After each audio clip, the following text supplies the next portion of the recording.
Salve pessoal, tudo bem? Bem-vindos ao canal Neto ao Quadrado. Bom, hoje a gente vai falar um pouquinho sobre o protocolo DNS, né? O protocolo DNS, o Domain Name Service, ele é um protocolo que ele é implementado numa camada de aplicação e ele traz pra gente uma vantagem de a gente ter nomes significativos para os nossos servidores, né? Então, em vez de a gente referenciar diretamente um servidor pelo endereço de IP, a gente vai referenciar o servidor indiretamente através de um terceiro, né?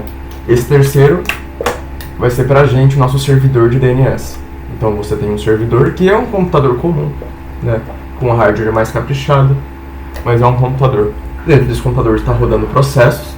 Então nesse computador eu tenho vários processos acontecendo, né? Tem um processo aqui, outro processo aqui, outro processo.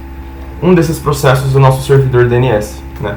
Então a gente tem um servidor de DNS rodando nesse servidor, nessa máquina aqui. Então tem esse servidor DNS. Ele vai ficar escutando em determinada porta. Então eu tenho uma porta aqui, correto? E quando eu precisar me conectar a algum servidor das minhas aplicações, então aqui, esse é o DNS Server e esse é o nosso App Service Server, correto? Aqui também tem vários processos rodando nesse sistema operacional. Aqui a gente tem aqui e aqui na porta 443 a gente tem nosso app rodando. Então a gente tem uma porta vinculada a esse processo. E essa é a porta 443.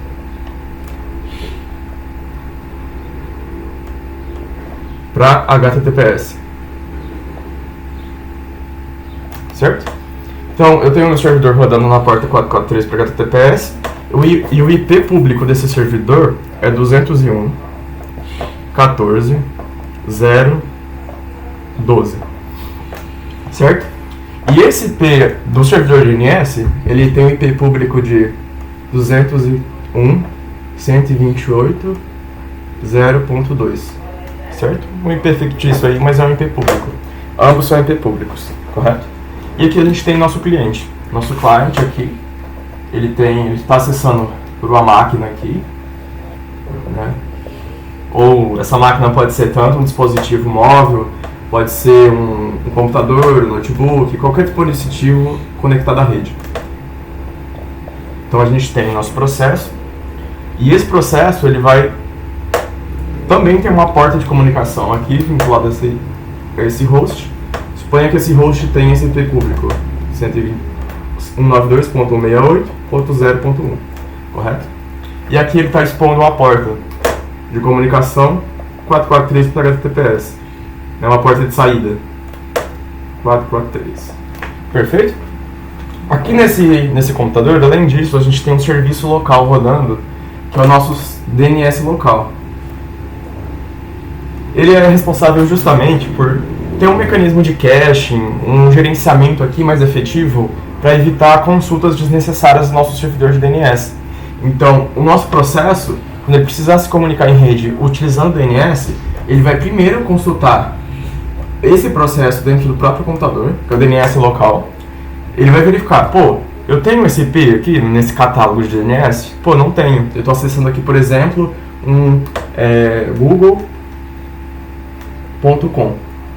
Só que eu não quero o google.com, eu quero o IP do servidor do Google que está aqui. Melhor, a gente quer acessar a nossa aplicação, então, meu app.com, por exemplo. Essa é a DNS do nosso aplicativo que está nesse servidor, com esse IP. Só que esse cara, para acessar esse servidor sabendo o DNS, ele precisa primeiro encontrar a partir do DNS qual que é o IP que está ligado a ele. Como que ele acha esse IP? Pô, ele vai consultar primeiro o DNS local. O DNS local vai verificar, pô, eu não tenho esse IP aqui ainda catalogado. Então ele vai consultar outros servidores DNS. E aqui entra um algoritmo de resolução de nome de domínio, né, que ele vai não só um servidor DNS, mas vários, que vão fazer um esquema de autorização, né, para que você tenha certeza de que esse DNS está vinculado realmente ao IP que que todo mundo vai acessar, né? A gente não pode ter uma divergência de duas pessoas acessando o mesmo DNS e tendo servidores diferentes, né? Então tem alguém que gerencia essa lógica aqui de resolução de nome e domínio. Esse cara que vai responder com o IP, então aqui ele vai devolver 201.14.0.12. Essa aplicação ela vai usar a porta de saída para se comunicar via socket, né? Então ela vai criar um socket para comunicação com esse servidor, né? Então é criado um socket, um canal de comunicação, e a comunicação é feita via o endereço IP que foi recebido, certo?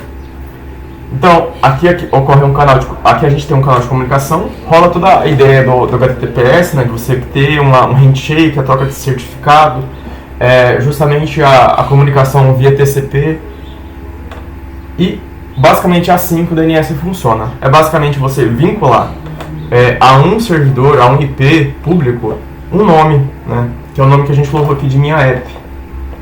E a partir desse catálogo você vai direcionar. Aí você pode me perguntar, pô, mas um servidor, eu não quero simplesmente armazenar um app só, né? Eu não quero só ter essa DNS, eu quero ter mecanismo de roteamento. Então eu poderia ter, por exemplo, meu app.com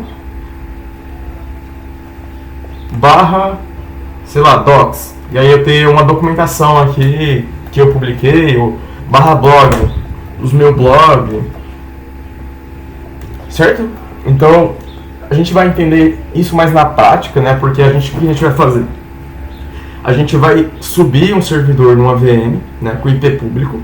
A gente vai abrir as portas 443 e 80, e nesse servidor a gente vai rodar um nginx para atuar para a gente como um proxy e para a gente ter um mecanismo de roteamento através da URL que vai vir da DNS. A gente vai criar um DNS que vai vincular a essa DNS o nosso IP do servidor da VM, que está público. Feito isso, a gente vai subir esse nginx para fazer nosso roteamento através da rota, né, a rota que vem no path. E aí a gente vai fazer essas configurações, né, para a gente conseguir ter o nginx, ele vai atuar para a gente como um proxy, justamente para receber sempre, só abrir a porta 80 e 443. Então ele vai abrir duas portas nesse servidor, na verdade três, uma na porta 22 para SSH, na porta 80 para HTTP e na porta 443 para HTTPS, certo? Feito isso, depois que a gente abrir essas portas, o que a gente vai fazer? A gente vai pegar e vai colocar um nginx para rodar, para ele ficar escutando tanto na porta 80 quanto na porta HTTP 443. Sempre que chegar uma request na porta 80, ele vai dar um redirect para 443 de HTTPS, certo? E na HTTPS aqui a gente vai gerar um certificado e vai configurar para que ele seja servido no momento do handshake.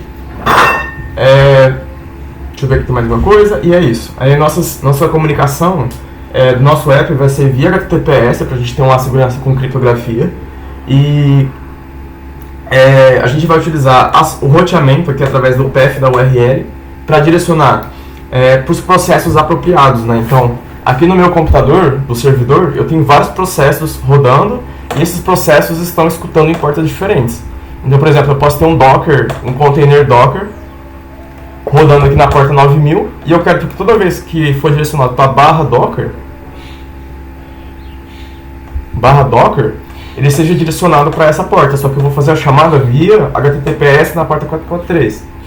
Estando na porta 443 via HTTPS, o nginx vai pegar a rota e vai direcionar essa requisição, vai passar para o processo que está escutando na porta 9000. Isso vai dar para a gente uma flexibilidade, uma facilidade de configurar. Além de uma maior segurança pelo fato de que o nosso servidor, a sua rede não está completamente exposta. A gente tem um IP público para justamente disponibilizar esse servidor na web, não necessariamente dentro da própria rede, mas em redes fora daquela rede. E a gente vai expor somente as portas que são necessárias e utilizar um mecanismo de proxy para atuar como um cara que vai fazer o roteamento para a gente. Esse foi só um esboço do que é o DNS. Agora a gente vai pegar e vai ver isso na prática.